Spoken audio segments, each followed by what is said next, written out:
Andere Länder, andere Sitten, and Germany is no exception. In this video, I'm gonna walk you through all the strange things you could encounter during a normal day in Deutschland. Mein Name ist Spring German Lehrerin Brunhild. Hier kommen 10 Dinge, die du über Deutschland wissen solltest.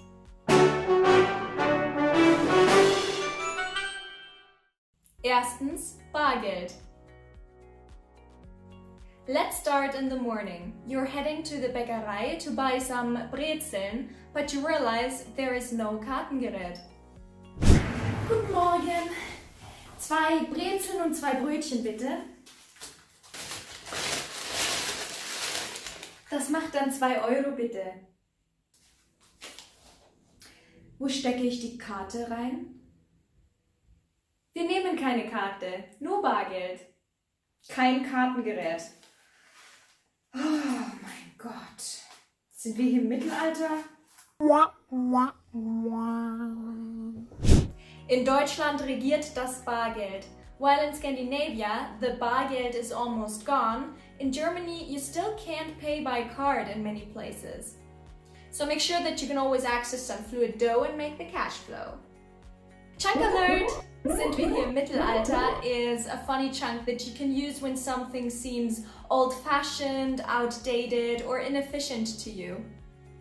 It conveys your shock in a funny and charming way. For more playful and typical German chunks, check out our free Essential German Chunking Kit in the link down below. Zweitens, links gehen, rechts stehen. Don't we all love the people blocking the Rolltreppe? No, we hate them actually. Imagine the following scenario. You didn't have breakfast because your card was no good to the pretzel lady and now you're late for work and there is someone blocking the Rolltreppe. I'm close to wrestling down the Vollidiot in front of me every single time. Sometimes I wish I had a megaphone with which I could shout into the escalator blocker's ear. Links gehen, rechts stehen! Germany is all about efficiency. There's absolutely no reason not to turn a Rolltreppe into a little Autobahn for humans, where the ones who are in a hurry can run for their life, and the ones who want to chill their lives can do so, but on the right side, where it is their right to do so. That way everyone gets what they want. I'm sure you can guess which one I would be in this scenario. I'm always the one running for my life on the left. And that brings me to my next point. Drittens, Pünktlichkeit. Germans are in general punctual people. I'm not, but I also don't like Bier und Wurst, so I don't count. Guess who I would be in the following dialogue? Wo bleibst du? Wir sollten uns schon vor 2 Minuten treffen. Hi, du, ich bin ein bisschen verspätet. Der Bus ist mir vor der Nase weggefahren. Und der nächste kommt erst in 10 Minuten. Wieso bist du eigentlich immer spät dran? Was? Kann es sein, dass du meine Zeit nicht respektierst? Nein, überhaupt nicht. Ich habe mich extra beeilt. Weißt du was? Fahr wieder heim. Ich werde dieses Mal nicht auf dich warten. Hallo? Well, I'm certainly not the one refusing to see her friend because of 2 minutes, or 10. But it's a possible scenario, so don't count on anyone's leniency. If you happen to be late, just rufe an, entschuldige dich und bete. Just kidding. No one's gonna chop your head off. They will, however, chop your head off if you do the following. Viertens, bei Rot stehen, bei Grün gehen. When it's about traffic lights, forget everything I said about efficiency. No jaywalking. Unless there's nobody around to see. Otherwise you might get scolded.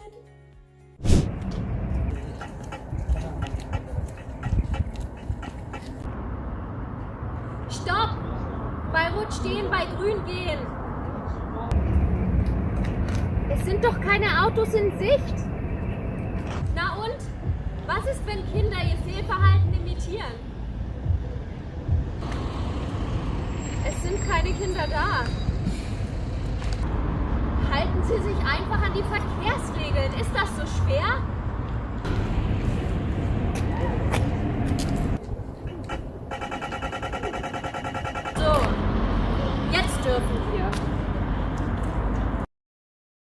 Fünftens, Abendbrot. Abendbrot means dinner, but it literally means evening bread. And guess why that is? Yes, it's actually bread you're eating in the evening. Okay, obviously you can eat whatever the heck you want and people do so, but the original German dinner is served cold. Mostly it consists of Brot mit Butter, Käse und Wurst. Before you turn up your nose, Germany has amazing, delicious, fresh, fragrant, crunchy medieval farmer's bread, which is delish. So if you have any respect of the German prehistoric culture, you will embrace it. But if you're struggling that much, you can always flush it down with some nice beer. Just keep the following point in mind. Sechstens, mit Blickkontakt anstoßen. Make sure to look people you're cheering with straight in die Augen. Otherwise it's 7 years bad luck in your love life or something like that.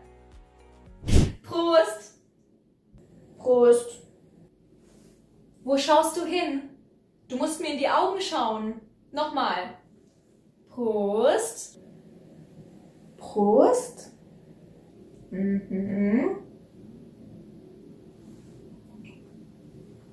After all that Bier und Brot, you could ask, Entschuldigung, wo finde ich die Toilette? Where the next surprise is already waiting for you. Siebtens, die Toiletten. Germans love beautiful constructions, even the ones we make, without even using tools. You get it, that's why we have a little shelf in our toilets. That serves two purposes. One, we don't need to feel the splash of the water reaching us down there, which is gross. And two, we can marvel at our creation before flushing it down, which is amazing. So if you're open to widening your horizon and want to learn more about yourself, have a closer look next time you're visiting a properly engineered German toilet. Achtens, Ruhestörung. So now we had Abendbrot and it's 10 p.m. and already pretty late, which means that the Nachtruhe begins. Quiet hours last from 10 p.m. to 8 a.m. What's that? It's Sunday tomorrow. Oh, then the quiet hours actually last the entire day, because Sonntag is ein Ruhetag in Germany, which means that most stores remain geschlossen, and if you make any noise, it's gonna be considered eine Ruhestörung oder eine Lärmbelästigung. So unless you're a child whose noises are a socially acceptable Ausnahme, you should respect the Sonntag. If staying quiet is hard for you, you can always go somewhere else. In die Sauna, for example. You can get there by car, which brings me to my next point. Neuntens, die Autobahn. If there is one place where you don't have to worry about noise any time of the day or the year, it's die Deutsche Autobahn. Not only can you speed it up as loud as you want, you can also drive as fast as you want. Woo! This may be the reason for why Germany builds amongst the most reliable and fastest middle-class cars. You don't want to have a car failure at 220 kilometers an hour or 160 or any speed really. Zehntens, in der Sauna ist man nackt. Now we arrived at today's final destination, in der Sauna. In case you've always wondered if the rumors about Germans loving to run around naked are true, the answer is yes, we love it very much, apparently. So don't say yes to that Saunabesuch unless you're ready to take off those clothes. Hallo? Hi, kommst du mit in die Sauna? Ach, ich weiß nicht. Ich mache mich nicht gern nackt vor anderen Leuten. Wieso denn nicht? Jeder ist nackt. Das ist doch normal hier in Deutschland.